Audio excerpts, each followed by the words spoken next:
बहुत समय पहले एक दूर के राज्य में, जो धुंधली पहाड़ियों और चांदी की नदियों के बीच छिपा हुआ था, सेराफीना नाम की एक राजकुमारी रहती थी।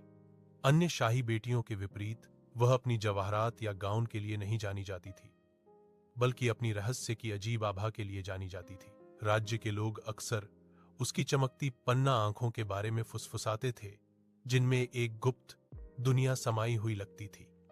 वह शायद ही कभी बोलती थी, और जब वह बोलती थी तो उसके शब्द पहेलियों की तरह लगते थे, जो उसके जाने के बाद भी हवा में लंबे समय तक गूंजते रहते थे। राजकुमारी सेराफीना अपने अधिकांश दिन शाही उद्यानों में घूमती या महल की झील के पास प्राचीन विलों के पास बैठकर बिताती थीं। कई लोगों का दावा था कि रात में एक नरम सुनहरा प्रकाश उसे घेर लेता था और उसके आसपास की हवा झिलमिलाती थी, जैसे कि तारे खुद सुनने के लिए उतर आए हों। राजा और रानी अपनी बेटी पर गर्व करते हुए भी उसके अजीब व्यवहार के बारे में चिंतित थे। वे अक्सर बुद्धिमान पुरुषों, जादूगरों और विद्वानों को उसकी चुप्पी के पीछे के रहस्य को समझने के लिए आमंत्रित करते थे, लेकिन कोई भी इसकी व्याख्या नहीं कर सका।